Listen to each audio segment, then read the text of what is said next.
فاسألوا أهل الذكر إن كنتم لا تعلمون. Perguntai-o, pois, aos adeptos da mensagem, se o ignorais. E porque nós não estamos habituados à morte, cada vez que ela chega, cria um susto por aqueles que ficam. Cria um trauma. A mulher no estado menstrual pode abater o animal e é halal, não há problemas nisto. São Valentim era um santo e não tem nada a ver com isto. Isto é outra ornamentação de Shaitan. São Valentim foi um santo da igreja. Ele próprio talvez nem casou, nem namorou. Mard bana, fard bana, aurat bani khandan bana. Se homem mudar a sua vida, então é uma pessoa que muda a sua vida. Mas se a mulher mudar a sua vida, a mulher comportar-se como uma mulher de din, então ela consegue mudar toda a sua casa para o din. Saber não ocupa lugar. Um lugar onde você pergunta e os aliens respondem. Todos os domingos, às 10 horas, neste canal 96.3 FM Estéreo.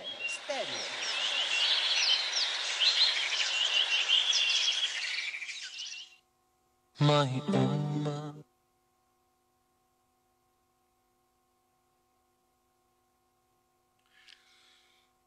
Estimados ouvintes, Assalamu alaikum wa rahmatullahi wa barakatuh.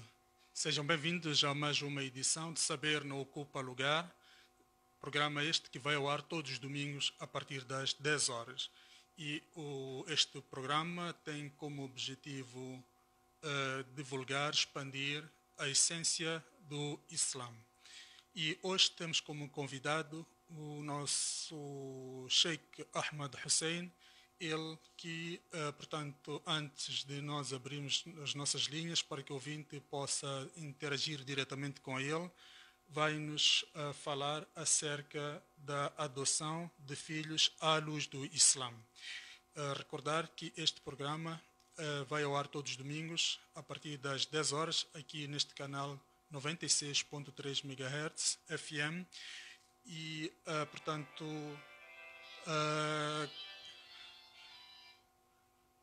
como dizia, este programa vai ao ar todos os domingos a partir das 10 horas neste canal 96.3 FM e tem como objetivo, passa a repetição, divulgar, expandir o Islã. Mas também faz com que o ouvinte possa ter a oportunidade de colocar as suas questões, as suas dúvidas, as suas preocupações e o nosso convidado, neste caso Sheikh Ahmad Hussein, irá atender às suas preocupações. Também informar que este programa está em direto na plataforma Facebook, no endereço Naim com 2 S, Naim Gulam Babalush. E desde já o nosso Jazakallah Khair ao nosso irmão incansável, o Naim, por estar a apoiar este programa. Como dissemos, este programa terá como quebra-gelo, enquanto os ouvintes preparam as questões, as dúvidas, e no devido momento iremos anunciar os nossos contactos, pelos quais, através de SMS ou através de voz, pode ligar ou enviar SMS, colocando as suas questões. O Sheikh Ahmad irá fazer esta abertura com o tema a adoção de filhos à luz do Islã. Sheikh Ahmad, Assalamu alaikum wa rahmatullahi wa barakatuh, e seja bem-vindo mais uma vez a este programa O Saber Não Ocupa Lugar, aqui na rádio A Voz do Islã. Bismillahirrahmanirrahim. Alhamdulillahi Rabbil Alameen. Wassalatu wassalamu ala ashrafil anbiya wal mursalin. Nabiyyina Muhammadin wa ala alihi wa ashabihi ajma'in. Wa man ihtada bihadihi wa istanna bisunnatihi ila yawmiddin. Prezados irmãos e irmãs, Assalamu alaikum wa rahmatullahi wa barakatuh. Conforme o Sheikh Yunus anunciou, o tema quebra-gelo para o programa de hoje é, portanto, a adoção de filhos à luz do Islã. Portanto, meus irmãos e minhas irmãs, eu ia começar por referenciar que a adoção de filhos não é algo que é, portanto, conhecido apenas neste tempo em que nós estamos a viver ou no tempo contemporâneo. Não. A adoção de filhos é algo que existia até mesmo na era pré-islâmica. É por isso que, se nós estudarmos a história dos companheiros do profeta Muhammad sallallahu alaihi wasallam, vamos encontrar algum companheiro do profeta Muhammad sallallahu alaihi wasallam que era conhecido por Zayd ibn al-Haritha, que, portanto, no início do Islã, e isto aconteceu primeiro na era pré-islâmica e em alguns momentos em que o Islã estava na fase embrionária, era, portanto, um filho adotivo do profeta Muhammad sallallahu alaihi wasallam. Portanto, a história do Zayd, todos nós conhecemos que Zayd ibn al-Haritha era, portanto, um garoto que vivia com os seus pais, e certa vez ele viajou com a sua mãe com o objetivo de ir viajar uns familiares, e no meio do caminho o Zayd, ainda garoto, um rapaz, um menino, foi raptado e posteriormente vendido, portanto, num dos mercados que vendiam, portanto, escravos. E foi comprado depois por um sobrinho de Khadija, a esposa do profeta Muhammad sallallahu alaihi wasallam, Khadija radhiyallahu ta'ala anha, e passou, portanto, a ser um escravo de Khadija. E quando o profeta Muhammad sallallahu alaihi wasallam casou-se com Khadija, portanto, Khadija ofereceu este garoto ao profeta Muhammad sallallahu alaihi wasallam, e daí, portanto, Zayd passou a ser um companheiro inseparável do profeta Muhammad sallallahu alaihi wasallam, e, portanto, muito querido por parte do profeta Muhammad sallallahu alaihi wasallam, tendo ocupado uma posição tão elevada, um grau muito elevado junto do profeta Muhammad sallallahu alaihi wasallam, que ele até foi conhecido nessa altura por Zayd ibn Muhammad, portanto, Zayd, filho de Muhammad. E certa vez, numa altura de peregrinação, nós sabemos que o Hajj é algo que existiu desde o tempo do Nabi Ibrahim, e nessa altura, antes do profeta Muhammad sallallahu alaihi wasallam ter recebido a profecia, houve uma época do Hajj em que vieram certas pessoas e reconheceram o Zayd, conheciam a ele, conheciam os seus pais, e foram informar os pais de Zayd, quando regressaram do Hajj, que tinham visto Zayd, portanto, em Meca. E foi assim que depois os pais, depois de algum tempo, o seu pai e um tio de Zayd foram até Meca para ir libertar o seu filho. E quando chegaram em Meca, foram ter com o profeta Muhammad sallallahu alaihi wasallam e pediram ao profeta Muhammad sallallahu alaihi wasallam que libertasse o Zayd. O profeta Muhammad sallallahu alaihi wasallam, nessa altura, deu opção ao Zayd, perguntou ao Zayd se queria, portanto, regressar com os pais ou queria continuar com o profeta Muhammad sallallahu alaihi wasallam. E o Zayd, ele disse que eu quero continuar com o profeta Muhammad sallallahu alaihi wasallam, com Muhammad. E foi assim que, portanto, os pais depois disseram ao Zayd, o pai do Zayd estava ali com o tio, disseram para o Zayd: "Ó Zayd, tu preferes a escravatura do que a liberdade?" Então o Zayd disse, respondeu para o pai e para o tio, que eu nunca encontrei uma pessoa que me tratou bem, nunca, portanto, do que, portanto, Muhammad. E eu prefiro ficar com ele por esse comportamento que ele tem comigo.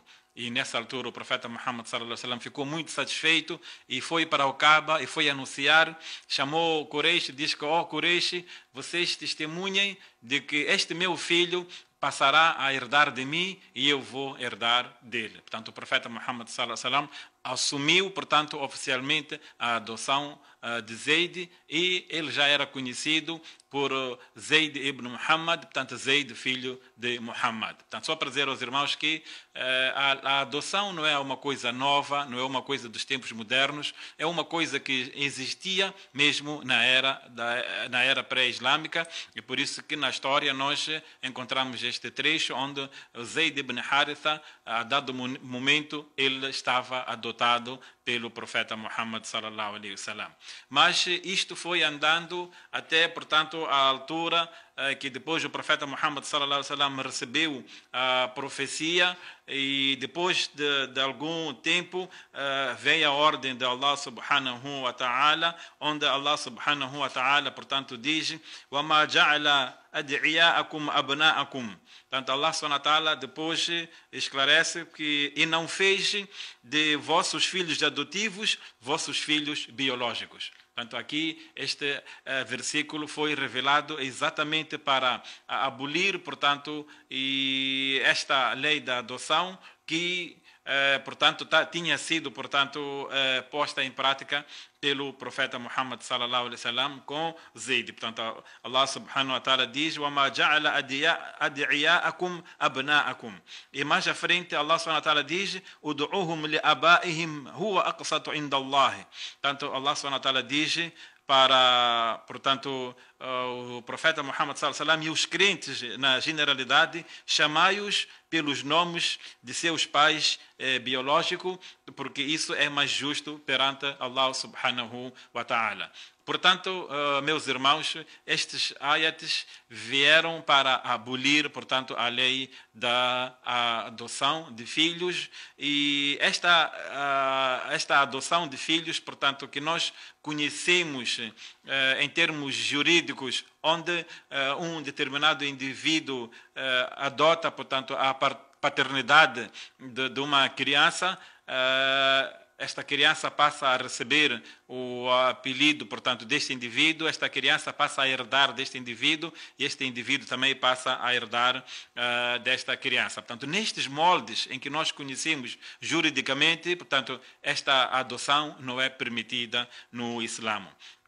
Daquilo que o Islã permite é o quê? É aquilo que em alguns países, como por exemplo em Portugal e em outros países, não sei exatamente qual é a lei aqui em Moçambique, onde chamam de apadrinhamento civil. Portanto, onde um indivíduo assume as responsabilidades parentais de uma criança, portanto, e responsabilizando-se por tudo aquilo que a criança necessita para o seu desenvolvimento físico e para o seu desenvolvimento mental. Isto é, portanto, o indivíduo assume o compromisso de cuidar de uma criança e sustentá-la, tanto sem assumir a paternidade desta criança. Portanto, nestes moldes, portanto, é algo que é, portanto, permissível no Islã. Portanto, não sei se os ouvintes perceberam esta questão, mas a adoção, nos termos jurídicos em que nós conhecemos, onde o indivíduo adota uma criança e assume a paternidade desta criança, esta criança assume o apelido deste indivíduo, esta criança herda deste indivíduo, este indivíduo herda desta criança, nestes moldes o Islã proibiu, o Islã aboliu, portanto,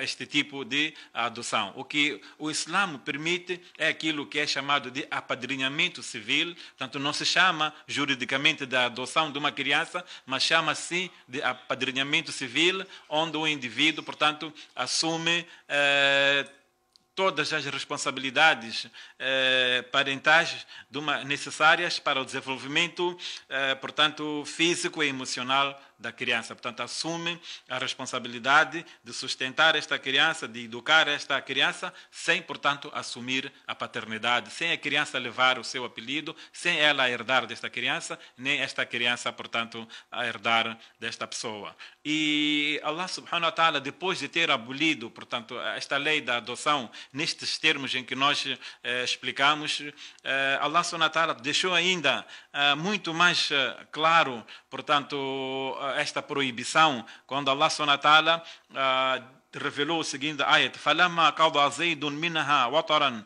زَوَّجْنَاكَهَا لِكَيْ لَا يَكُونَ عَلَى الْمُؤْمِنِينَ حَرَجٌ في أزواج أدعيائهم إذا قضوا منهن وطرا وكان أمر الله مفعولا. Portanto, Allah subhanahu wa ta'ala, depois do Zayd tinha, portanto, se casado. Portanto, este Zayd ibn Haritha, que anteriormente era conhecido por Zayd ibn Muhammad, que o profeta Muhammad sallallahu alaihi wasallam tinha adotado, e depois, quando Allah subhanahu wa ta'ala aboliu esta lei da adoção, o profeta Muhammad sallallahu alaihi wasallam anulou esta adoção. Mais tarde, para tornar ainda mais claro para os crentes, o Zayd tinha uma esposa e o Zayd naturalmente divorciou-se, portanto, desta esposa. E após o Zayd ter divorciado desta esposa, quando ela terminou o iddat dela, portanto, Allah subhanahu wa ta'ala ordenou, portanto, a profeta Muhammad sallallahu alaihi wasallam que se casasse, portanto, com esta senhora que era divorciada, tinha sido divorciada por Zayd, onde Allah esteja aqui. Então, quando Zayd se desfez dela formalmente, portanto, isto é, divorciou-a, unimos-te a ela pelo casamento, para que não houvesse censura sobre os crentes em dispor esposas de seus filhos, portanto, adotivos, aqueles que tinham, portanto, anteriormente adotado antes da lei da abolição, quando se desfizessem delas formalmente. E a ordem de Allah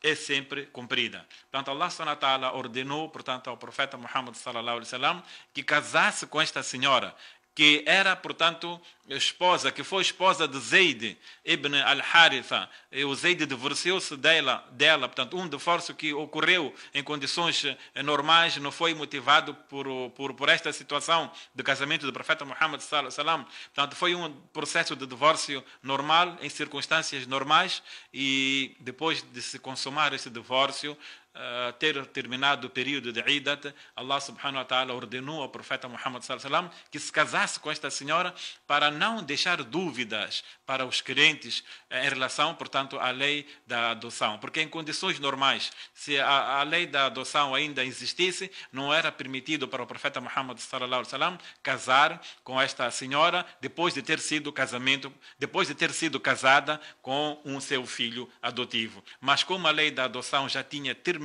já tinha sido abolida, e ficou, portanto, claro, o profeta Muhammad sallallahu alaihi wasallam casou-se com esta, portanto, senhora que era filha, que era esposa do seu anterior filho, aquele que era, portanto, anteriormente era designado por filho de Muhammad, para ficar claro, portanto, que já está, portanto, abolida a lei da adoção. Portanto, meus irmãos, é isto que o Islã diz acerca da adoção de crianças. Portanto, não é permitido a um muçulmano adotar crianças, adotar filhos, nestes termos jurídicos que nós conhecemos, onde as crianças assumem, onde ele assume a paternidade da criança, onde ele, portanto, dá à criança o seu apelido, onde a criança recebe, portanto, a sua herança, ele também recebe a herança dele, isto é, onde a criança recebe todas as regalias que um filho biológico tem. Portanto, onde a criança é tratada exatamente como é tratado um filho biológico. Portanto, nestes termos, o Islã proíbe, o que o Islã, portanto, permite é um amparo, a pessoa amparar uma criança, onde a pessoa assume, portanto, a responsabilidade de criar esta criança, de educar esta criança, de sustentar esta criança, mantendo, portanto, porém, a paternidade original desta criança. A criança sabe exatamente quem são os seus pais, quem são os seus pais biológicos, quem são os seus irmãos biológicos, e as regras do Sharia que se aplicam para os seus irmãos biológicos, para os seus pais biológicos, portanto, são aplicados para ele, e este indivíduo que, portanto, lhe amparou, portanto, é tratado, portanto, não como seu pai, mas exatamente, se não é seu familiar, é tratado como apenas um irmão muçulmano. Portanto, por momento, é isto que gostaria de deixar aqui, mas mais à frente, inshallah ta'ala, podemos falar também a razão com que leva as pessoas a adotarem crianças, porque muitas das vezes as pessoas, portanto, adotam crianças, mas é bom nós, às vezes, tentarmos perceber qual é a razão com que faz, portanto, as pessoas adotarem crianças. E uma das coisas que é muito importante nós percebermos é a prudência de Allah subhanahu wa ta'ala, é, portanto, o conhecimento de Allah subhanahu wa ta'ala. É preciso nós ficarmos conformados com aquilo que Allah subhanahu wa ta'ala traçou para nós. É por isso que Allah subhanahu wa ta'ala diz no Corão: Lillahi mulku samawati wal ard. Portanto, a Allah pertence o quê? Pertence o reino dos céus e da terra. Yakhluqu ma yasha'u. Portanto, Allah subhanahu wa ta'ala cria aquilo que lhe apraz, aquilo que ele quer. Yahabu liman yasha'u inatha. Portanto, Allah subhanahu wa ta'ala concede filhas a quem ele quer, só filhas a quem ele quer. Ou, portanto, concede filhos a quem ele quer, onde Allah subhanahu wa ta'ala diz وَيَهَبُ لِمَنْ يَشَاءُ الذُّكُورُ. Ou Allah subhanahu wa ta'ala concede só filhos a quem ele quer. أَوْ يُزَوِّجُهُمْ ذُكُرَانًا وَإِنَاثًا. Ou então Allah subhanahu wa ta'ala dá, portanto, a uma pessoa filhos e filhas. Ou por outro lado, Allah subhanahu wa ta'ala, conforme diz no Corão, وَيَجْعَلُ مَنْ يَشَاءُ عَقِيمًا. Ou então Allah subhanahu wa ta'ala torna, portanto, a quem ele quer estéril. Portanto, Allah subhanahu wa ta'ala diz aqui, portanto, neste versículo, que ele, portanto, pertence a ele os reinos, ou o reino dos céus e da terra. Portanto, ele cria aquilo que ele quer. Ele concede só filhas a quem ele quer, concede só filhos a quem ele quer. A outros, Allah subhanahu wa ta'ala concede, portanto, filhos e filhas. E há outros que Allah subhanahu wa ta'ala, portanto, não lhes dá filhos. Torna-os estéreis, ou por parte do homem, ou por parte da mulher. Portanto, o casal não tem filhos. Portanto, é preciso perceber isto realmente, que isto é, portanto, hikmah, é prudência de Allah subhanahu wa ta'ala, dentro de um conhecimento que Allah subhanahu wa ta'ala tem. É por isso que Allah subhanahu wa ta'ala diz Innahu alimun qadir. Allah subhanahu wa ta'ala, certamente ele é sábio e é, portanto, poderoso. Ele é prudente, é poderoso, é sábio. Ele sabe porque que ele a uns só dá filhos, a outros só dá filhas, e a uns porque que faz uma mistura de filhos e filhas, e a outros porque que Allah subhanahu wa ta'ala não dá filhos. Portanto, onde é que eu queria chegar é que muitas das vezes o que é que leva as pessoas a adotarem crianças? É nestas situações em que a pessoa, portanto, o casal não tem filhos e procura, portanto, uma forma de também poder ter este prazer de criar uma criança, porque nós sabemos realmente, e Allah subhanahu wa ta'ala diz no Corão, al-malu wal-banuna zinatul hayati dunya. Portanto, que os bens e os filhos são, portanto, o ornamento desta vida mundana, da vida mundana. Portanto, todo casal gosta, todo homem gosta, portanto, e toda mulher gosta de ter filhos. Mas, pronto, Allah subhanahu wa ta'ala, segundo a sua prudência, segundo o seu conhecimento, segundo o seu takdir, a uns Allah subhanahu wa ta'ala não dá filhos. Portanto, é muito importante nós percebermos que isto é uma prudência de Allah subhanahu wa ta'ala.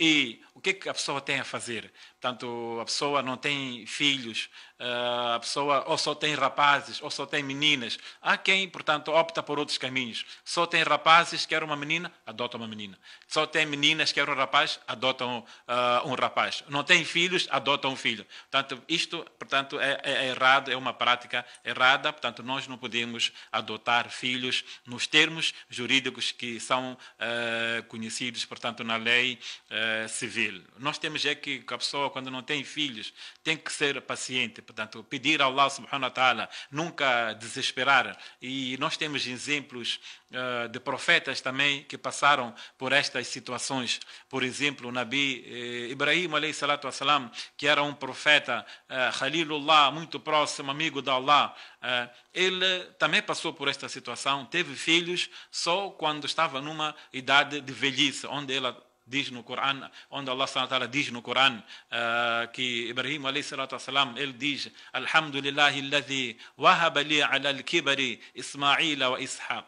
Portanto, ele diz, todo louvor pertence a Allah subhanahu wa ta'ala, aquele que me concedeu, quando eu já era velho, na velhice, o Ismail, portanto, e o Ishaq. Portanto, o Nabi Ibrahim também passou por esta situação, não desesperou, pediu, portanto, Allah subhanahu wa ta'ala. E temos outro exemplo também do Nabi Zacarias, aquele que, portanto, cuidou de Maryam, quando ele entrava no oratório onde estava Maryam, encontrava que Maryam tinha ali comida, conforme Allah subhanahu wa ta'ala diz no Corão, kullama dakhala alayha Zacarias al-mihraba wajada indaha rizqa. Sempre que o Zacarias entrasse no oratório e ia ter com Maryam, encontrava que ela tinha a comida e perguntava a ela: Ya Maryam, anna laki hadha? Oh Maryam, de onde provém esta comida?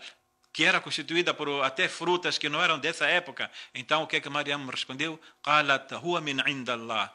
Inna Allah yarzuqu man yasha'u bighayri hisab. Ela, Maryam, disse que isso provém da parte de Allah subhanahu wa ta'ala. Allah subhanahu wa ta'ala, portanto, dá provisão, dá rizq a quem Ele quer, sem nenhum, portanto, limite. Então, Zacarias, quando viu e teve a percepção e a consciência do poder de Allah subhanahu wa ta'ala, o que ele disse? Hunalika, o que Allah subhanahu wa ta'ala diz? Hunalika da'a Zacarias Rabba. Naquele mesmo instante, Zacarias pediu a Allah subhanahu wa ta'ala. Consta que o Zacarias tinha 99 anos e a sua esposa tinha 89 anos e não tinham filhos. Mas naquele instante o Zacarias pediu a Allah subhanahu wa ta'ala e fez o doa a Allah subhanahu wa ta'ala, pediu a Allah subhanahu wa ta'ala que lhe concedesse filhos. E Allah subhanahu wa ta'ala concedeu ao Nabi, portanto, Zacarias, portanto, filhos. Onde Allah subhanahu wa ta'ala diz, portanto, depois de Zacarias ter feito este pedido, onde diz: Hunalika da'a Zacarias Rabba, Rabb habli min ladunka dhurriyatan tayyiba, innaka sami'u du'a. Portanto, o Zacarias pediu a Allah subhanahu wa ta'ala: ó meu Senhor, concede-me, portanto, uma da sua parte, uma descendência boa. Por quê? Porque tu ouves, portanto, tu respondes os pedidos, as súplicas. E então foi quando Allah subhanahu wa ta'ala ordenou a um grupo de malaicas que fosse dar a boa nova ao Nabi Zacarias de que teria um filho chamado Yahya. Veja que o Zacarias ainda perguntou: Ya Rabbi, anna yakunu li ghulamun وقد بلغني من الكبر وقد بلغني الكبر وامرأتي عاقر. Portanto, o Zacarias ainda perguntou: oh Allah, como é que eu poderei ter filhos se eu já atingi a velhice, sou velho? E como se isso não bastasse, e a minha esposa é estéril, não pode ter filhos. Então Allah subhanahu wa ta'ala diz: كَذَلِكَ اللَّهُ يَخْلُقُ مَا يَشَاءُ. Portanto, Allah subhanahu wa ta'ala cria aquilo que lhe apraz. Portanto, meus irmãos, nós nunca podemos desesperar, sempre pedir a Allah subhanahu wa ta'ala. E se Allah subhanahu wa ta'ala também não der aqui neste mundo filhos, é porque há realmente uma prudência da parte de Allah subhanahu wa ta'ala. O que a pessoa deve fazer é pacientar e não, portanto, recorrer àquilo que o Islã proíbe. Portanto, meus irmãos, mais ou menos isto que queria deixar aqui para os irmãos. Mas para terminar, só dizer aos irmãos que muitas das vezes, conforme Allah subhanahu wa ta'ala diz no Corão, Allah a uns dá filhos, a outros dá só filhas. Portanto, a uns dá só filhas, a outros dá só filhas, só filhos. Portanto, a pessoa às vezes fica triste quando a pessoa, depois de ter um filho, porque geralmente, quando é a primeira criança, geralmente a pessoa às vezes nunca tem a opção. Aquilo que vem, se é menino ou rapaz, a pessoa geralmente diz Alhamdulillah. Mas quando é um segundo filho, há sempre uma tendência da pessoa desejar com que esse filho segundo seja do sexo diferente, portanto, do primeiro filho. Às vezes vem o primeiro filho menina, segundo filho menina, e a pessoa espera: desta vez eu quero um rapaz. E quando a pessoa tem uma menina pela terceira vez, a pessoa fica triste, fica desesperada. Portanto, isto não pode acontecer. A pessoa deve saber que isto é prudência de Allah subhanahu wa ta'ala. E só para dar um pequeno exemplo, que muitas das vezes você pode ter uma expectativa e esperar, por exemplo, um filho. Eu gostaria que fosse um rapaz, a pensar que, sendo ele rapaz, poderia ser uma mais-valia, poderia ser mais útil para si. E isto temos o exemplo da esposa de Imran, quando ela, conforme Allah subhanahu wa ta'ala diz no Corão: إذ قالت امرأة عمران رب إني نظرت لك ما في بطني محررا فتقبل مني إنك أنت السميع العليم. Portanto, a esposa, portanto, de Imran, quando ela estava grávida, ela, portanto, fez um voto de que iria oferecer esta criança ao serviço, portanto, do Islã, a serviço do Din, a serviço, portanto, da religião. E ela, portanto, a expectativa dela é que criança devia ser do sexo masculino. Por quê? Porque sendo a criança do sexo masculino, na ótica dela, haveria de ser mais útil para servir o din do que se fosse uma criança do sexo feminino. Mas o que aconteceu? فَلَمَّا وَضَعَتَهَا قَالَتْ رَبِّي إِنِّي وَضَعْتُهَا أُنْثَى وَاللَّهُ أَعْلَمُ بِمَا وَضَعَتْ وَلَيْسَ الذَّكَرُ كَالْأُنْثَى. Portanto, quando ela pariu, deu à luz, ela deu à luz a uma menina. Ela diz: oh Allah, oh meu Senhor, eu dei à luz uma menina. E Allah subhanahu wa ta'ala sabe realmente o que é que ela tinha dado à luz. E ela diz que e um menino não é como uma menina. Portanto, na perspectiva dela, ela tinha, portanto, a ideia de que, sendo um rapaz, haveria de ser muito mais útil do que se fosse uma menina. Mas veja, meus irmãos, ela triste porque ela deu, portanto, uma menina, ela queria que fosse um rapaz, mas ela deu o nome esta menina de quê? Wa inni sammaytuha Maryam. Portanto, ela deu o nome a esta criança de Maryam. Tanto, e quem foi Maryam? Tanto Maryam foi a mãe de quem? De Isa alayhi salatu wassalam. Foi a mãe de Jesus. Portanto, ela não tinha noção daquilo que Allah subhanahu wa ta'ala tinha guardado para ela. Ela achava que se fosse um rapaz, haveria de ser muito mais útil. Quando ela deu à luz uma menina, ela ficou muito triste. Mas veja que esta menina que ela deu à luz, quando cresceu, ela mesmo assim, depois de ter nascido a menina, ela não mudou, portanto, o voto que ela tinha feito, ela entregou esta criança para o serviço de din, do Islã, e esta criança foi a mãe de quem? Foi a mãe do Isa, foi a mãe, portanto, do Jesus, e ela, portanto, não podia ter, a mulher do Imran, não podia ter ficado mais satisfeita em ser, portanto, a avó de Isa, em ser, portanto, a avó, portanto, de Jesus. Portanto, só para fazer ver aos irmãos que muitas das vezes nós temos uma expectativa e muitas das vezes nós achamos que Allah só me deu meninas, se fosse rapazes, haviam de ser mais úteis para mim.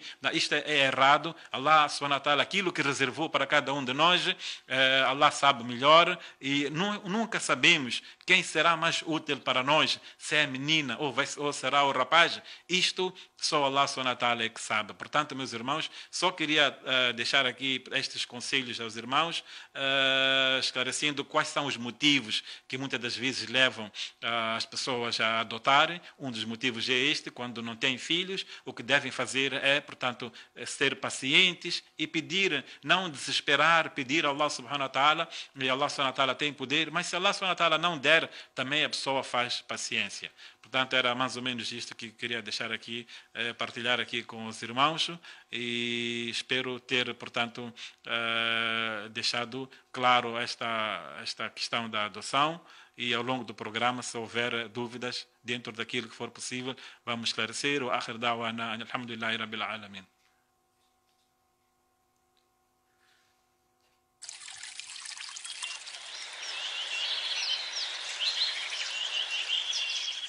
فاسألوا أهل الذكر إن كنتم لا تعلمون. Perguntai-o, pois, aos adeptos da mensagem, se o ignorais. E porque nós não estamos habituados à morte, cada vez que ela chega, cria um susto por aqueles que ficam. Cria um trauma. A mulher no estado menstrual pode abater o animal e é halal, não há problemas nisto. São Valentim era um santo e não tem nada a ver com isto. Isto é outra ornamentação de Shaitan. São Valentim foi um santo da igreja. Ele próprio talvez nem casou, nem namorou. Mard bana, fard bana, aurat bani, khandan bana. Se homem mudar a sua vida, então é uma pessoa que muda a sua vida. Mas se a mulher mudar a sua vida, a mulher comportar-se como uma mulher de din, então ela consegue mudar toda a sua casa para o din. Saber não ocupa lugar. Um lugar onde você pergunta e os aliens respondem. Todos os domingos, às 10 horas, neste canal 96.3 FM Estéreo.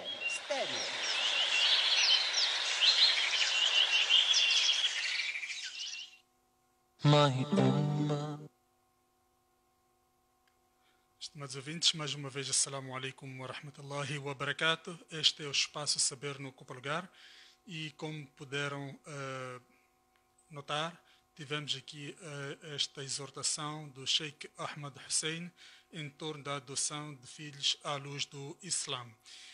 E também queria dizer aos ouvintes que, de facto, nós estamos com o volume muito baixo porque estamos a emitir através de vias alternativas devido a alguma avaria grossa que nós tivemos no nosso emissor e, portanto, estamos a transmitir esta emissão por vias alternativas e pelo facto as nossas sinceras desculpas e estamos a fazer todo esforço para tentar melhorar a nossa qualidade de som.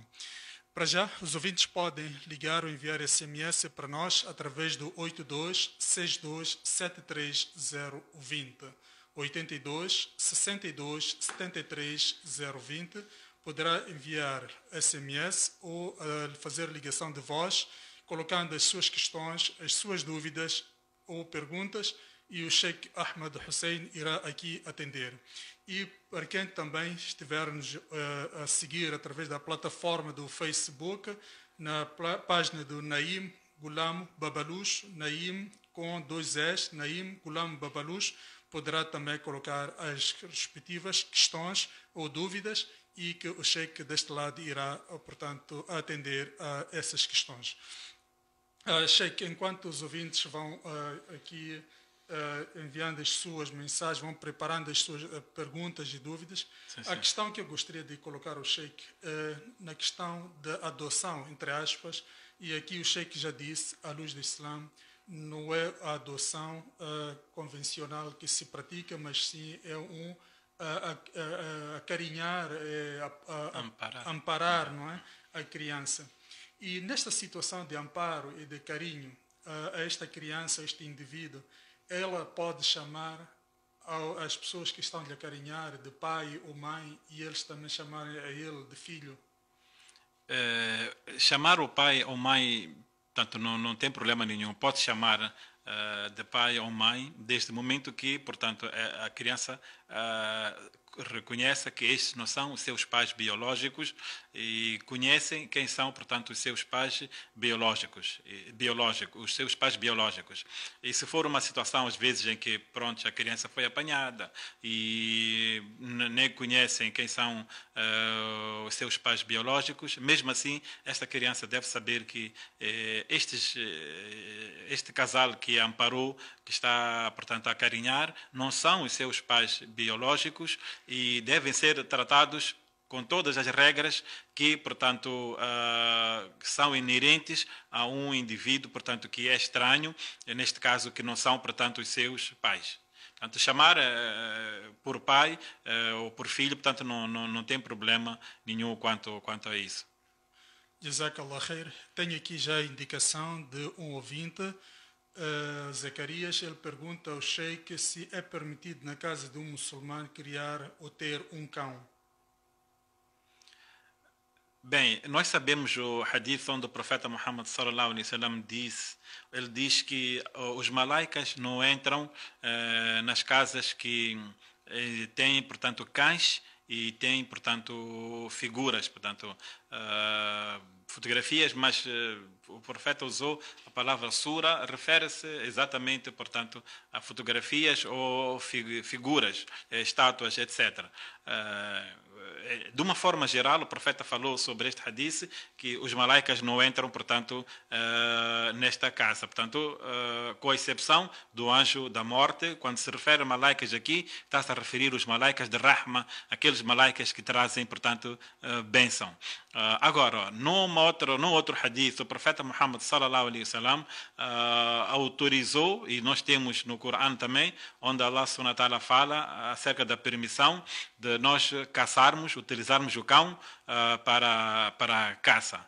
E aquele animal que, portanto, foi caçado com um cão que recebeu instrução para esta atividade. É o animal caçado por um cão que recebeu instrução, à luz, portanto, do Sharia, para exercer esta atividade de caça. Podemos comer a carne, portanto, caçada por este animal. Portanto, nestas circunstâncias, podemos dizer que o profeta colocou, portanto, uma exceção. Portanto, é permissível nós termos o cão de caça, para caça, é permissível nós termos o cão de guarda, e é permissível nós termos aquele cão que ajuda, portanto, o pastor.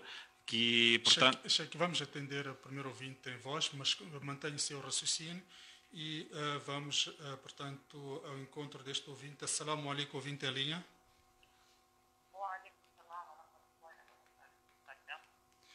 Com quem falamos? De onde nos fala? Aqui fala do Wolfa, falo daqui da Matola.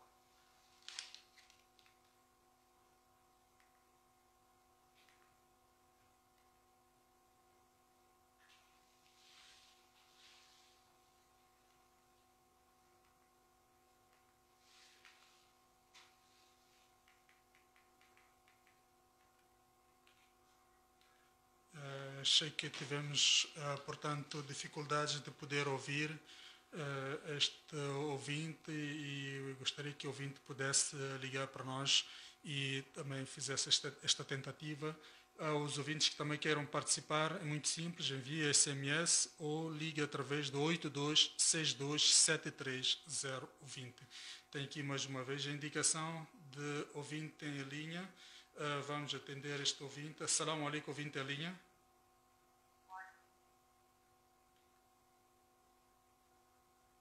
Definitivamente estamos com alguns problemas também mas sim, achei que falava acerca de ter um cachorro, um cão em casa. Sim, sim. Portanto, eu dizia que, portanto, o profeta Muhammad sallallahu alaihi wasallam abriu uma exceção onde nós podemos ter o cão para a caça, nós podemos ter um cão como guarda, que ajuda, portanto, a guardar a casa, e um cão que é utilizado, portanto, na pastagem, que usam, portanto, os pastores para ajudar... Tenho aqui a indicação de mais um ouvinte. Assalamu alaikum, ouvinte em linha. Wa alaikum salam wa rahmatullahi wa barakatuh. Com quem falamos? De onde nos fala? Aqui é Bayazid, para falar aqui da Malanga. Bayazid, pode colocar a sua questão.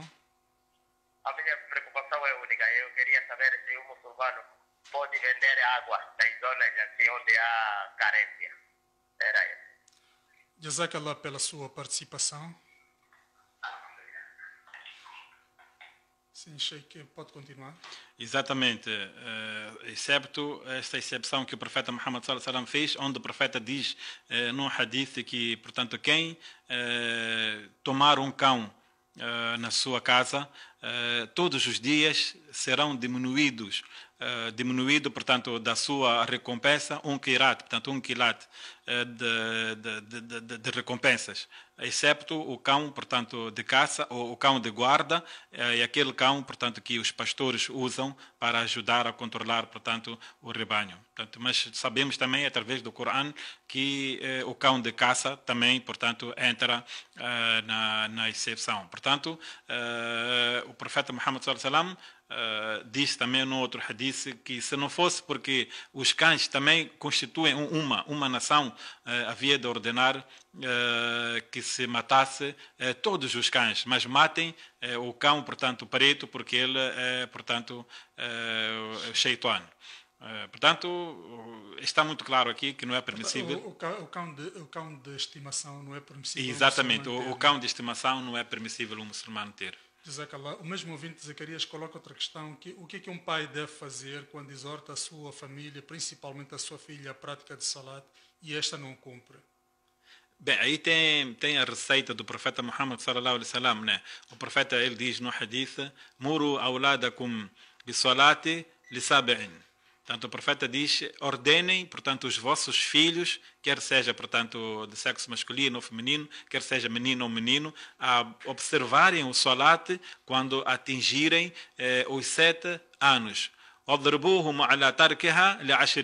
E batei ou podem passar a repreendê-los quando atingirem, portanto, os 10 anos, se não, portanto, praticarem o solat. Se, por acaso, abandonarem o solat, não fizerem solat, o profeta autoriza, portanto, os pais a repreenderem a criança. Portanto, se esta sua filha já, portanto, ainda está dentro do seu controle, está ainda, portanto, dentro da capacidade de controlar este seu filho, portanto, a pessoa deve repreender esta criança, este seu filho, esta sua filha, se por acaso esta criança não observar o solat. A repreensão, isso depende qual é a repreensão que a pessoa pode dar.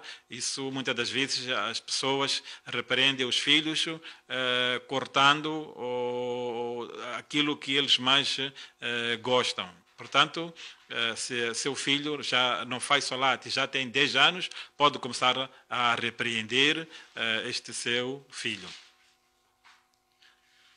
Jazakallah khair. E a questão também, este ouvinte coloca se é permitido pagar os salates perdidos, portanto, na hora anterior.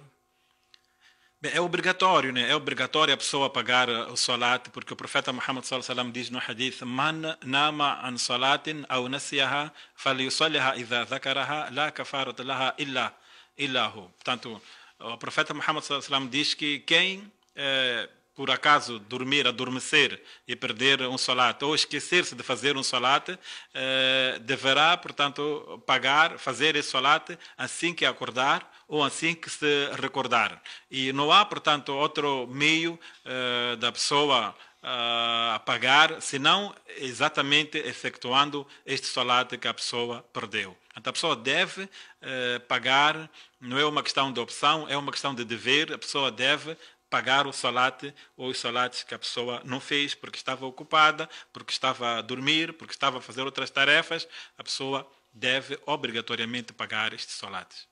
Jazakallah. Através da nossa plataforma do Facebook, que este programa está a ir ao ar, no endereço Naim Gulam Babalush, o nosso ouvinte Ashraf Ali Laher pergunta qual é a idade aconselhável para se elucidar a criança sobre não ser estes os verdadeiros pais. Bem, a criança deve crescer, não é? Deve crescer logo que a criança começar a ganhar a percepção. A pessoa deve, não existe uma idade estipulada, mas a criança deve crescer, deve ser educada logo no início que estes não são os seus pais biológicos. Porque o que é que acontece? Se nós vamos deixando a criança com esta percepção de que estes são os nossos pais, depois das crianças crescerem, até pode trazer um trauma para as crianças. Isto pode perturbar as crianças. Tá? É melhor que elas cresçam, se desenvolvam a saber que estes não são os meus pais biológicos. Portanto, não vejo assim uma idade, mas logo de início a criança deve crescer dentro deste conceito que estes não são os meus pais biológicos. Para não criarmos um trauma depois da criança crescer, pensar que estes são os meus pais, depois quando formos a informar a criança que não, estes não são os seus pais biológicos, seus pais são os fulano e fulano, aí pode criar uma situação desagradável, desconfortável, portanto, para a criança. Vamos atender mais uma vez este ouvinte. Assalamu alaikum, ouvinte linha. Sim, com quem falamos? De onde nos fala? Aqui fala do Hussein, estamos aqui de Matola. Estamos a ouvir não sei se pode levantar um pouco a voz, se faz favor. Sim, estava a dizer que fala do Hussein, estamos aqui de Matola. Sim, pode colocar a questão. Sim, eu gostaria de saber do cheque. Em relação à adoção, no caso de adotar uma criança que foi abandonada pelos pais e recém-nascida, uma criança que nem chegou a ter nenhum registro em relação aos pais. A mãe, quando ele nasceu, a mãe ficou fora e a criança foi levada para o Hospital Central e de lá tratou-se da adoção. Eu gostaria de saber como é que pode fazer em relação à filiação no ato do registro dessa criança, porque essa criança tem direito a um registro. Então, a partir da altura que se vai fazer o registro, mesmo que a suposta mãe que vai adotar, ela tem que dar um nome. Dá lá um nome à criança, mas depois tem aquela parte da filiação. Nome do pai, nome da mãe. Como é que a gente faz como muçulmanos? E tomando em consideração que esta senhora que está a adotar essa criança é uma viúva.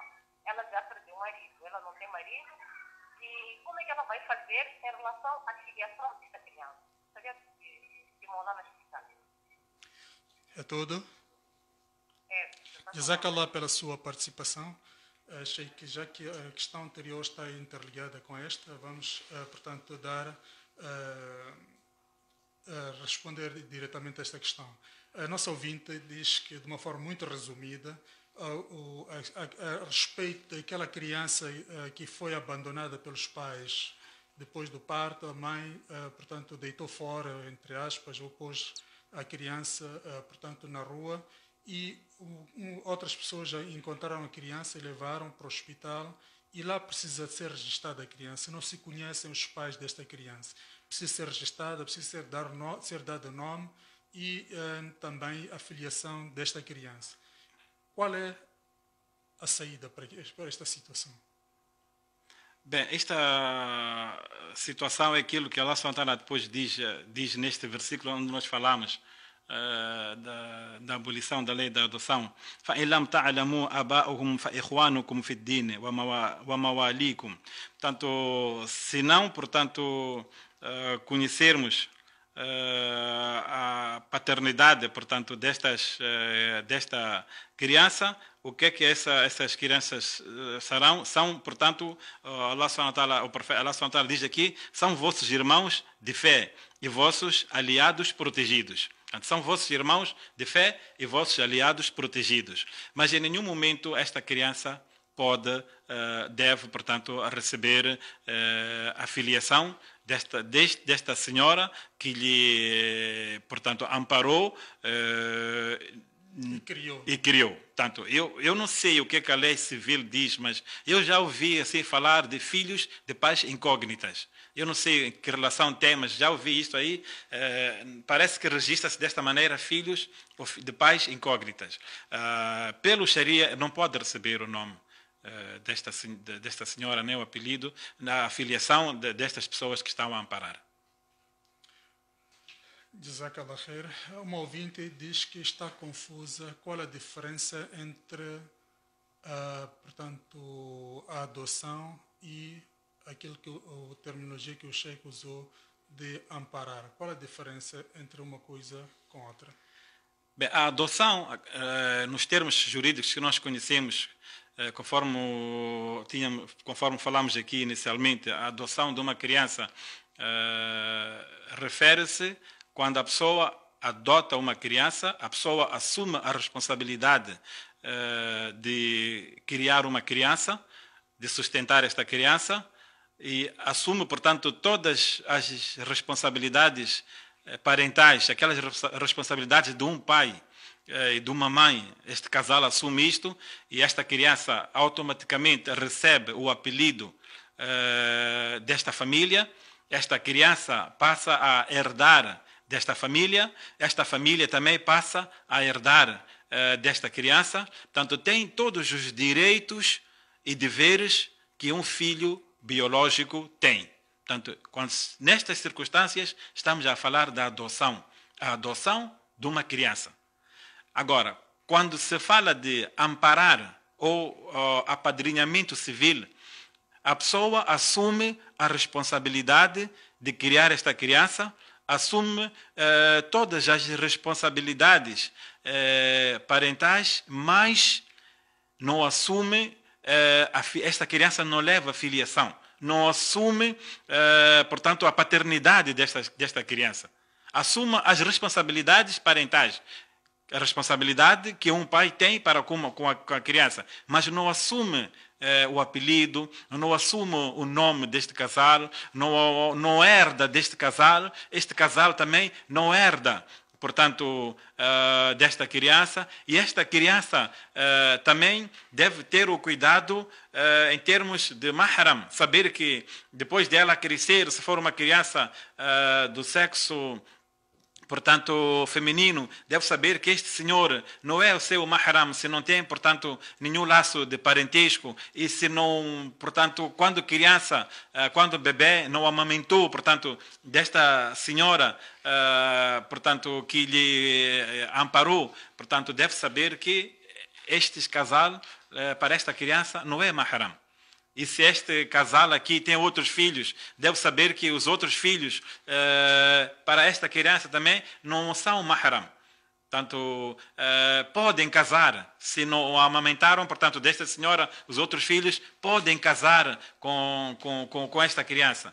E se for necessário, em ocasiões em que é preciso o pardá, deve-se estabelecer o pardá.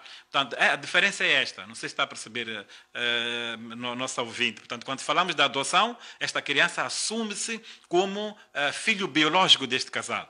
Mas quando falamos da amparar, estamos a dizer que não, só assumem a responsabilidade de criar, mas não assumem que são os pais desta criança. Esta criança sabe que estes não são meus pais, não levam o apelido, não herda, portanto, deles, e sabe que estes aqui só estão a cuidar de mim e ampararam, portanto, e apadrinharam para poder, portanto, me proteger e me sustentar.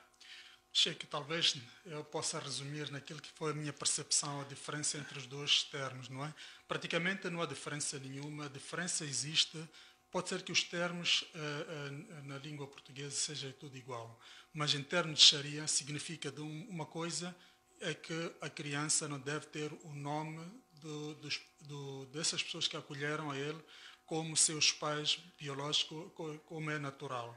Portanto, não podem herdar dele e nem deve ser herdado. Exatamente. Diferentemente de uma outra situação, onde que, portanto, já não se chamaria de adoção como tal na terminologia de Sharia, seria amparar no sentido de dar o bem-estar à criança, de vestir, comer, ter um teto, etc., etc., mas sem assumir nada de grau de parentesco como tal, de pai, mãe, filho.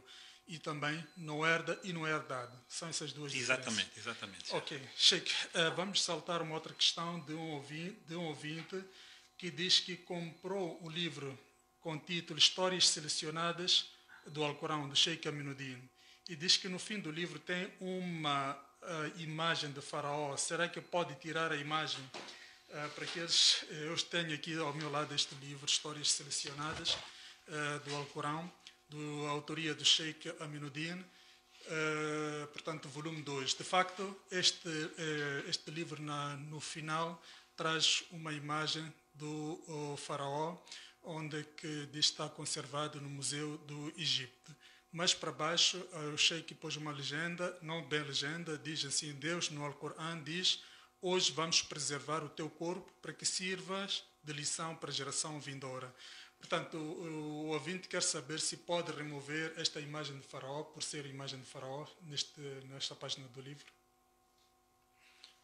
Bem, ele é livre de remover, se ele, pronto, acha que, sendo o faraó uma criatura que já foi declarada que está no Jahannam, amaldiçoada por Allah Subhanahu wa Ta'ala pelo comportamento dele, se ele quiser remover, pode remover, mas não tem nada de especial. Aquilo que o Sheikh realmente colocou aí no livro, onde Allah Subhanahu wa Ta'ala diz: "Falyawma nunajjika bibadanika litakuna liman khalfaka aya", que hoje nós preservamos, portanto, o seu corpo para que seja uma lição para as gerações vindouras. Portanto, o Sheikh colocou exatamente isso para fortificar esse ayat e pessoas saberem que realmente este corpo existe, e realmente o corpo existe, está no museu no Egito. A pessoa, se quiser remover, pode remover, mas não tem nenhum mal essa imagem estar aí. É uma imagem mais esclarecedora, não é? Sim, quero acreditar que era mais para ser elucidar. Exatamente. Em função daquilo que está lá, portanto, escrito no livro.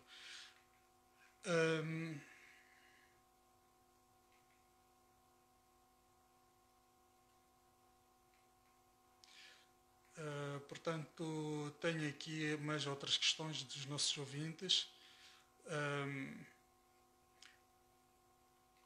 porque parece-me que as questões da cachorro e também da questão de que estamos aqui a abordar, da adoção, são temas que deixam mais dúvidas aos nossos ouvintes.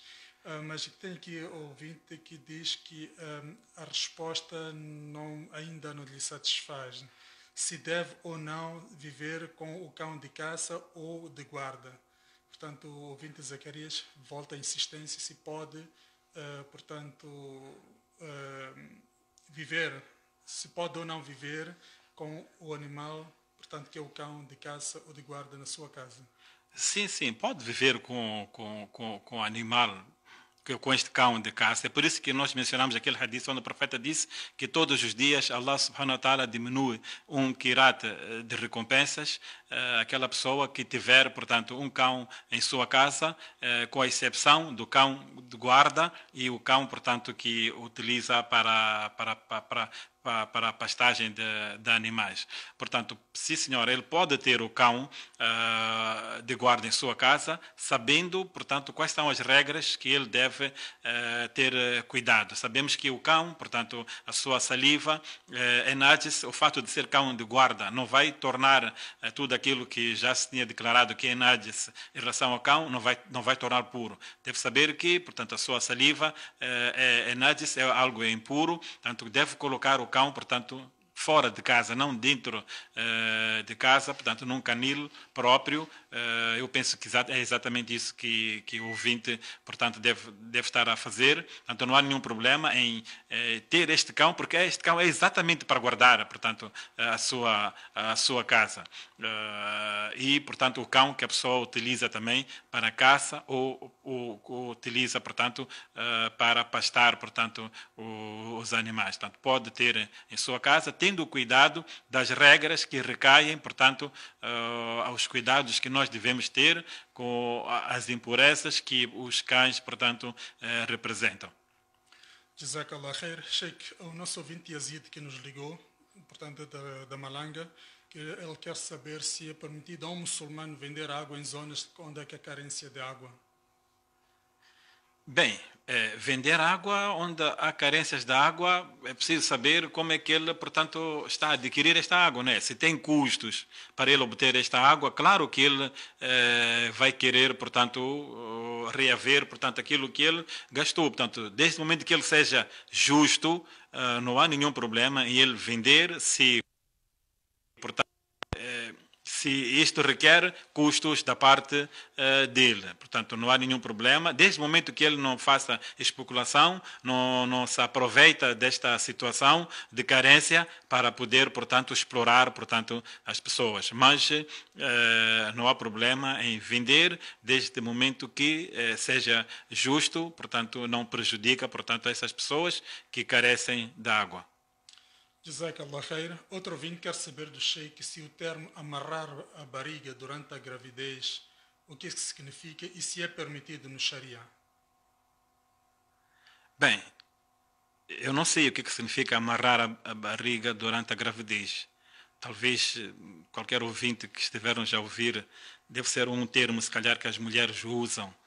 Não sei exatamente o que significa amarrar a barriga durante a gravidez. Agora, tudo aquilo que vai prejudicar a criança deve ser, portanto, evitado. Portanto, se amarrar a barriga durante a gravidez prejudica o desenvolvimento da criança e pode prejudicar até mesmo a mãe da criança, então, nesses termos, não é, portanto, permitido. Mas vai ser um pouco difícil de responder esta questão, porque exatamente o que é que significa amarrar a barriga durante a gravidez, eu também não sei. Jazakallah khair. Outro ouvinte quer saber do Sheikh o que invalida o wudu na casa de banho? Ou em que circunstâncias se perde o wudu estando na casa de banho? Bem, estando na casa de banho, as circunstâncias são as mesmas, que como se a pessoa estivesse fora. Portanto, não é o fato da pessoa estar na casa de banho que vai haver uma regra específica portanto, para a casa de banho. Não, a regra é a mesma. Tudo aquilo que, portanto, que invalidam o wudu fora da casa de banho são as mesmas coisas que invalidam, portanto, o wudu dentro da casa de banho. Talvez o ouvinte pode estar a querer aqui colocar a questão de outra forma, que é se a pessoa está no wudu, só pelo facto de entrar na casa de banho já invalida o wudu? Não. Só o facto de entrar na casa de banho não invalida o wudu, não. A pessoa às vezes pode entrar na casa de banho só para lavar as mãos ou para lavar os dentes. Isto não invalida o wudu, não. Até a pessoa às vezes, muitas das vezes nós, quando tomamos aquele banho sunna do Juma, de Eid ou outro, aquele de Janaba, de purificação, se a pessoa toma o banho completo, sunna, a pessoa, antes do banho, a pessoa faz o wudu. E este wudu, portanto, se a pessoa não portanto, praticou nada que invalida o wudu, este wudu serve para a pessoa fazer o salat. Jazakallah khair. Um ouvinte diz que quer saber a opinião do Sheikh. Portanto, ele diz que a sua família é muçulmana e ele pretende casar-se com uma companheira, não é? Aliás, com uma mulher que para ser a sua futura companheira, esposa. E ela também é muçulmana e tem boas referências dela ser uma muçulmana virtuosa. Mas os seus pais não querem que ele se case com essa mulher. O que é que deve fazer nessa situação? Bem, essa situação é uma situação um pouco delicada, porque era preciso saber por que é que os pais não querem que ele se case com essa mulher. Se tem algum argumento válido no Sharia, se tem, portanto, algum motivo sustentado pelo Sharia, portanto, deve-se avaliar, portanto, essa questão de forma específica.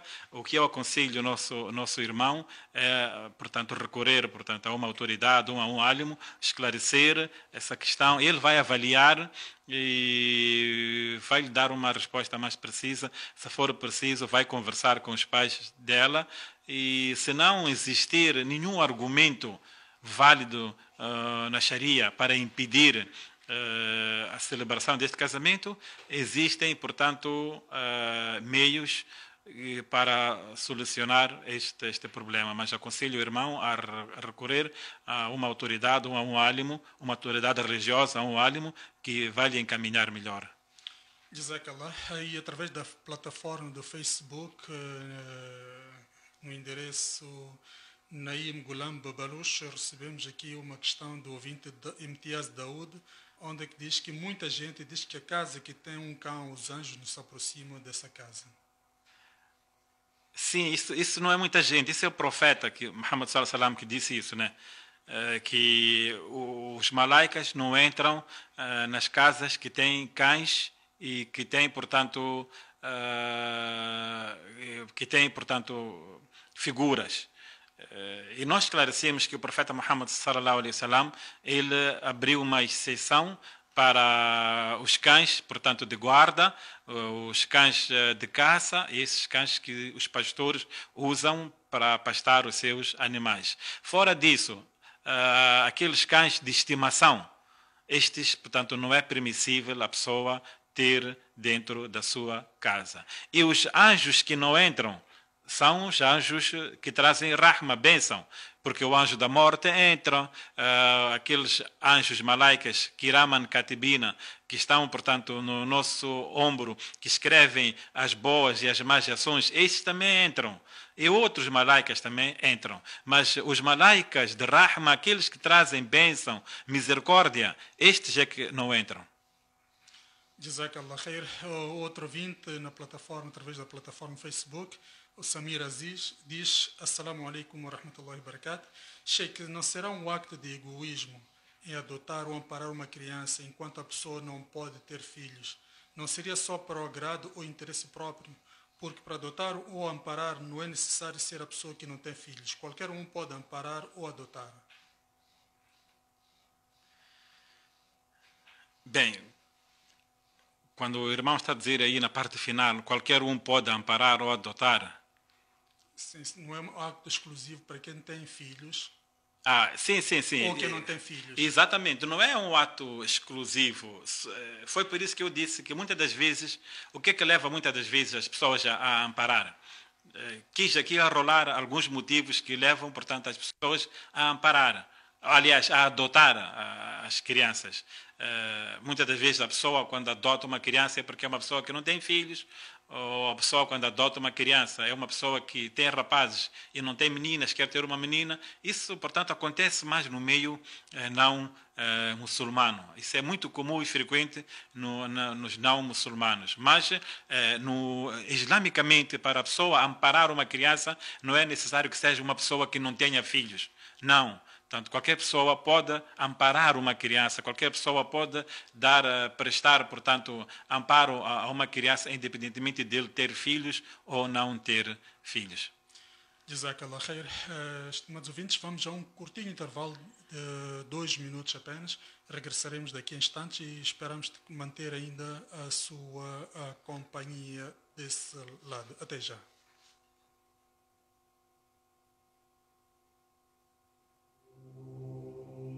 A sua voz, a nossa voz, a toda hora, em todo lugar. A voz do Islã. 96.3 MHz em FM estéreo. A sua voz, a nossa voz, a toda hora, em todo lugar. A voz do Islã. 96.3 MHz em FM estéreo.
فاسألوا أهل الذكر إن كنتم لا تعلمون.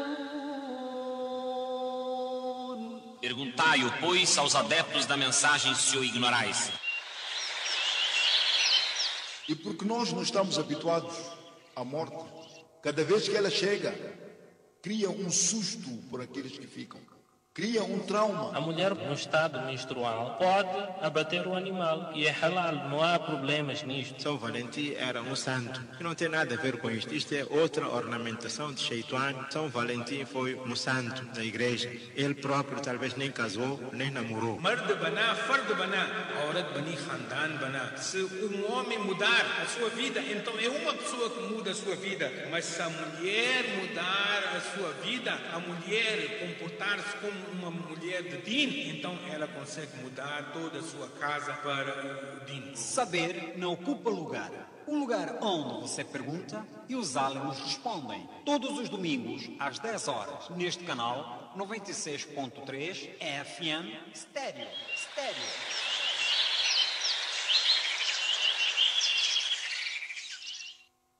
My Ummah,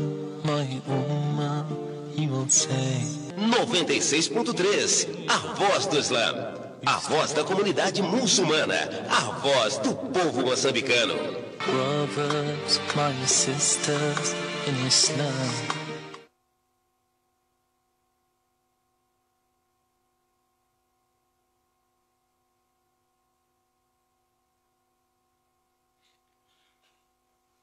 Mais uma vez, assalamu alaikum wa rahmatullahi wa barakatuh. Este é o espaço Saber não Ocupa Lugar.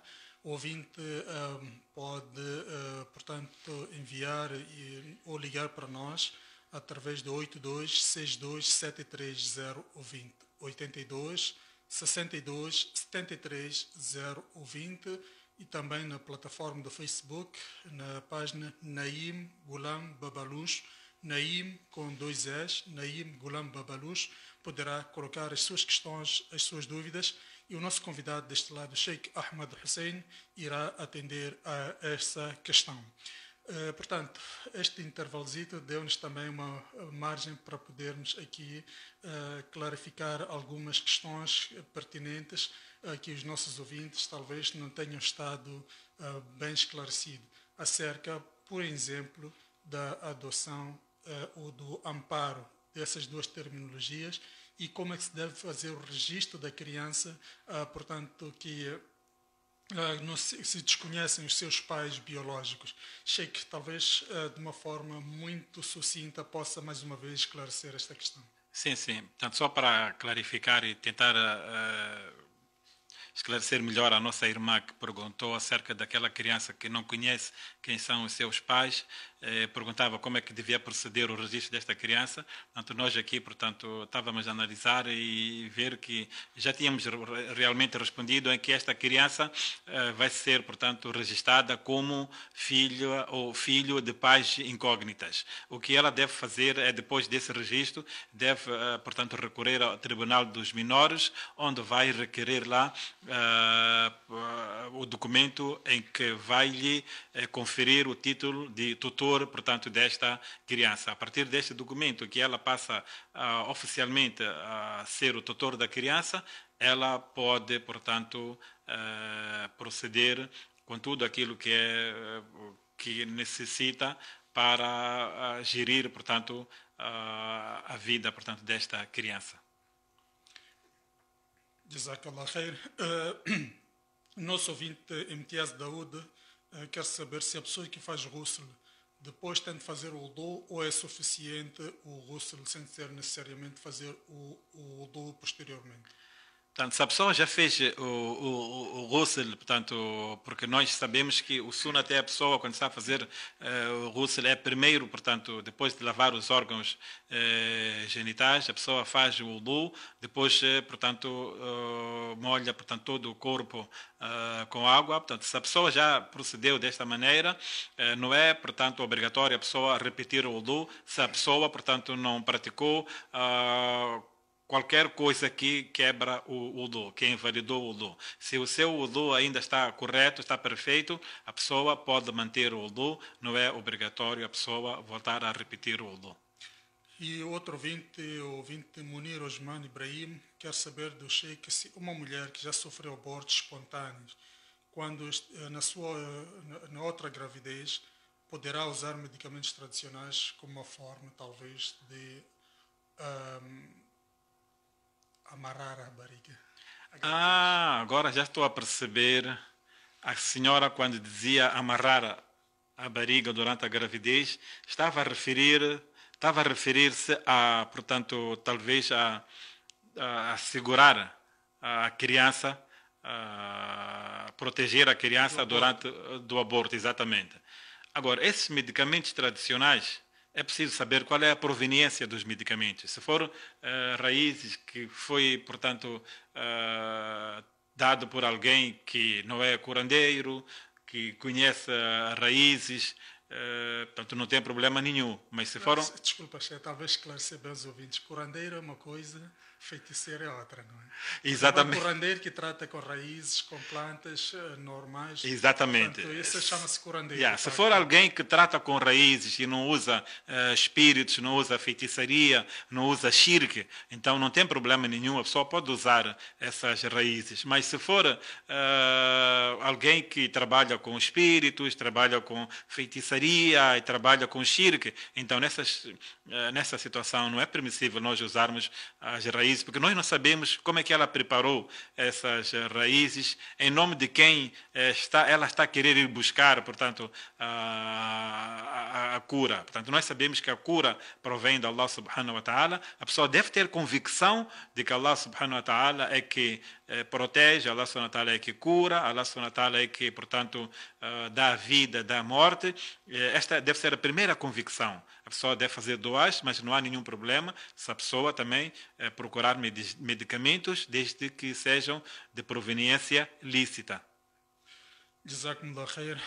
Dizer aos ouvintes que, de facto, nós estamos a transmitir esta emissão com o áudio muito baixo e pelos transtornos, as nossas sinceras desculpas, mas estamos a evitar todos os esforços no sentido de normalizar esta situação. E esta situação está mesmo fora do nosso controle e pelo facto de nós estamos a transmitir por vias alternativas.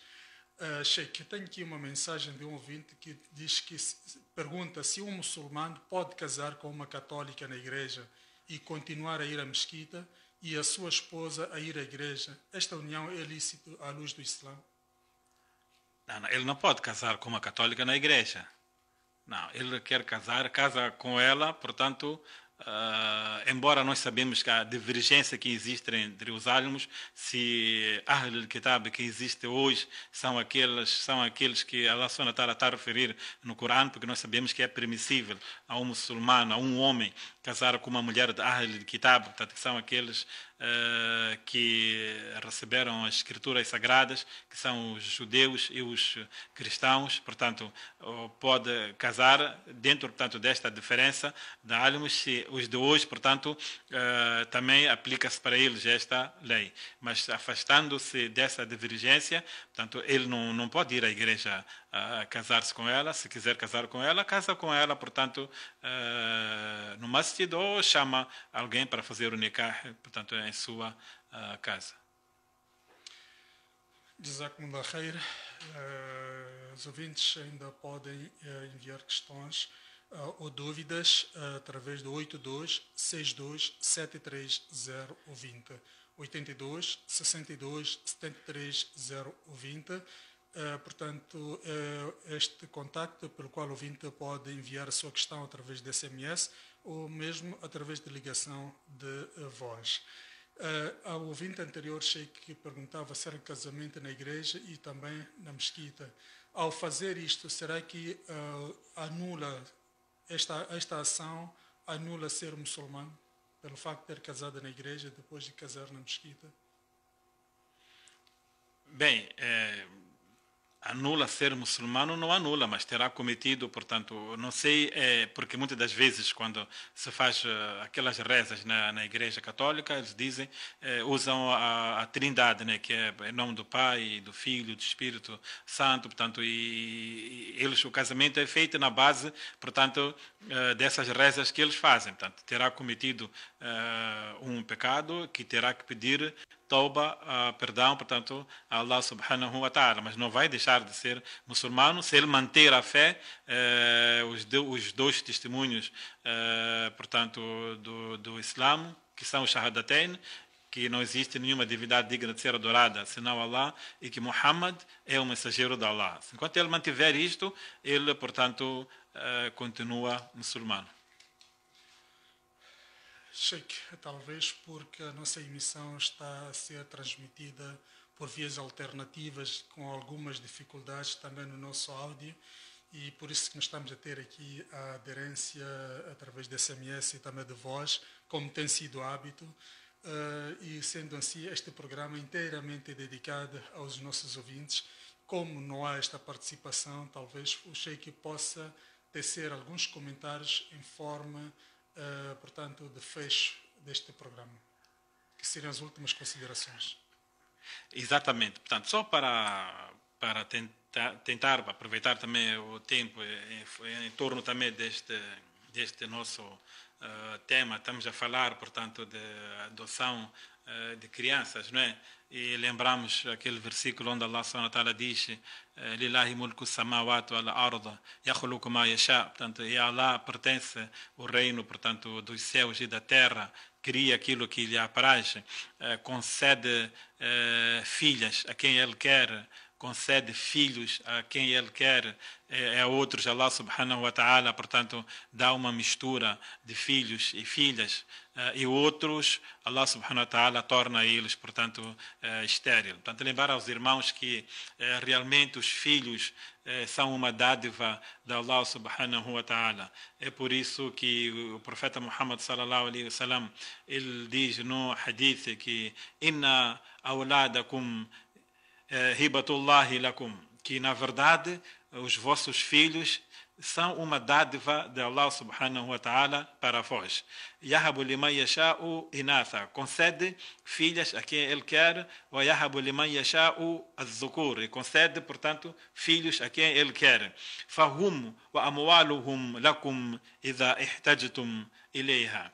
Portanto, o profeta depois diz que os filhos e os bens dos vossos filhos a vós, portanto, vos pertencem quando dele necessitarem.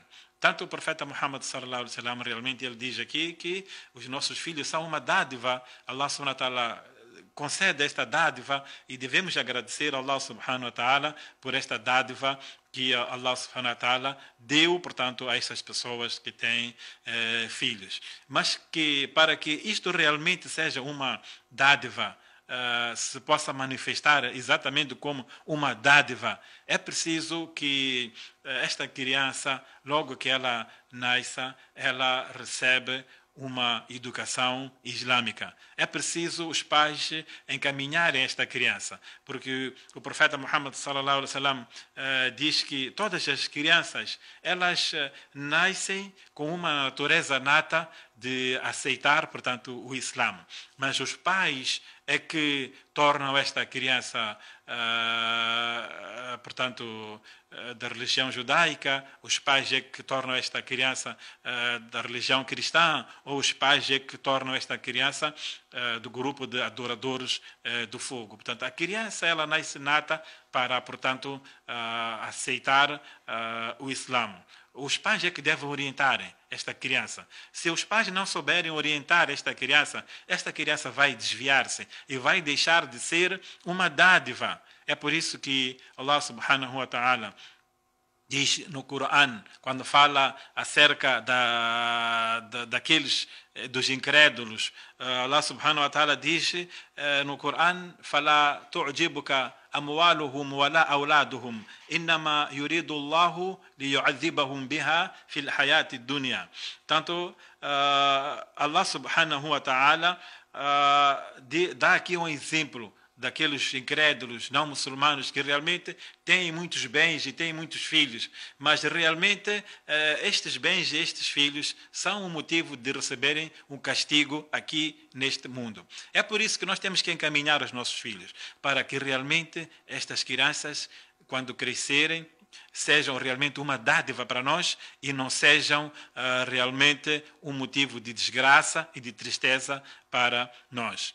Se nós olharmos para aquelas nações não muçulmanas em que dão muito valor ou mais valor à instrução do que à educação, porque realmente há uma pequena diferença entre instrução e educação. Portanto, a instrução uma criança recebe, portanto, na escola, na universidade, mas a educação a criança recebe em casa.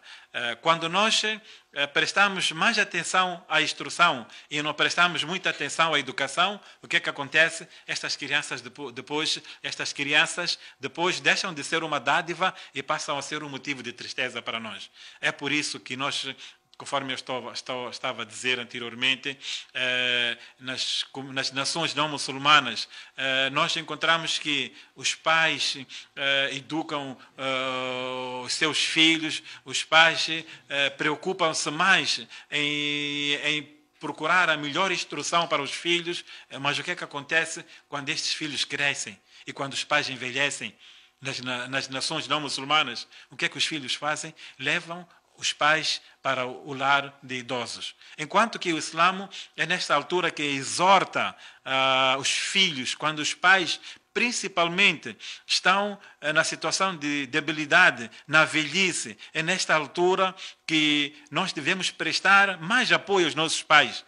Mas veja, é nesta altura em que nestas nações que não são islâmicas, abandonam os pais, colocam os pais, portanto, no lar de idosos. Isto foi por causa de quê? Por causa da deficiência que tiveram, portanto, no processo de educação da criança. Portanto, nós, como muçulmanos, devemos, portanto, prestar muita atenção na conduta das crianças, devemos, portanto, ter o cuidado de ensinar às crianças a moral, os princípios islâmicos, os princípios de Sharia, os valores, portanto, dos pais, da família, ensinar a criança a ter respeito com os mais velhos, portanto, a se comportar como o Sharia, portanto, recomenda e como o Sharia ordena, portanto, para que realmente possam ser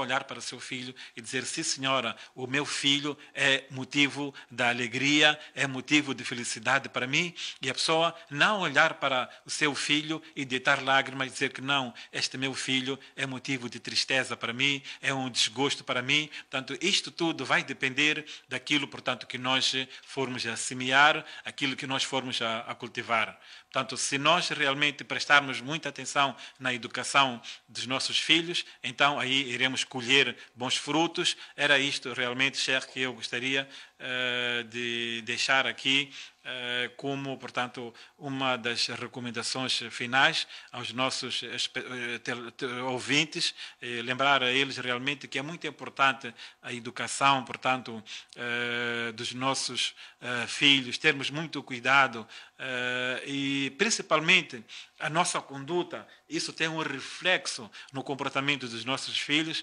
porque os nossos filhos tendem sempre a imitar os pais. Portanto, os pais são para os filhos um modelo, e se os pais não têm um bom comportamento, então os filhos vão assimilar também esta conduta dos pais. Portanto, nós devemos ensinar realmente os nossos filhos a gostar do profeta Muhammad sallallahu alaihi wasallam, a gostar do Islã, a gostar de Allah subhanahu wa ta'ala, para que realmente estes filhos no futuro possam representar para nós uma alegria, uma felicidade, e que realmente possam ser um orgulho para nós. E é muito importante também para os pais, onde o profeta Muhammad sallallahu alaihi wasallam, ele diz que um dos duás que não é rejeitado perante Allah subhanahu wa ta'ala é o duá de um pai para um filho. É muito importante também nós sempre termos o cuidado e a atenção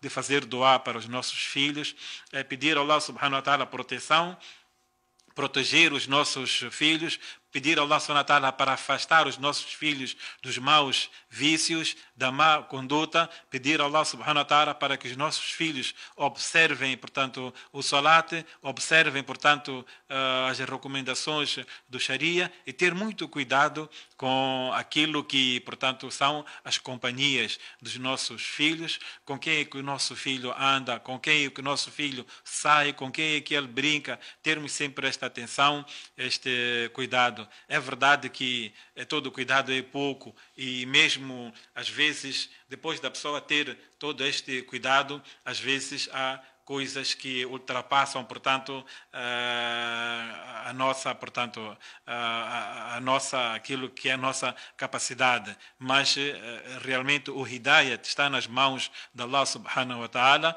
Quem dá hidayat é Allah subhanahu wa ta'ala.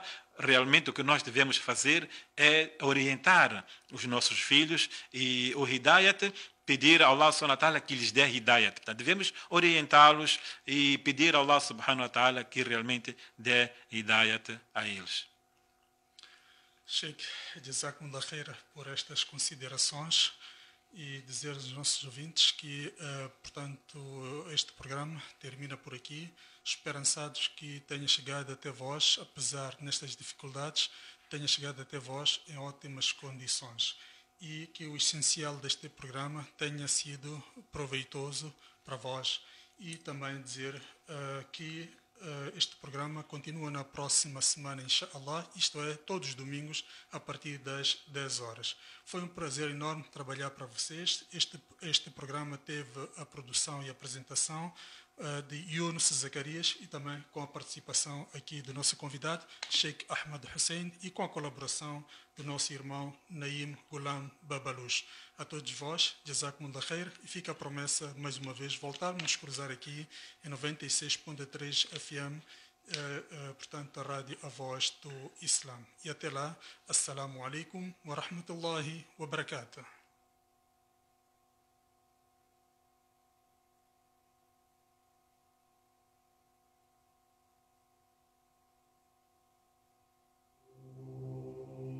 A sua voz, a nossa voz, a toda hora, em todo lugar. A Voz do Islã. 96.3 MHz em FM estéreo. A sua voz, a nossa voz, a toda hora, em todo lugar. A Voz do Islã. 96.3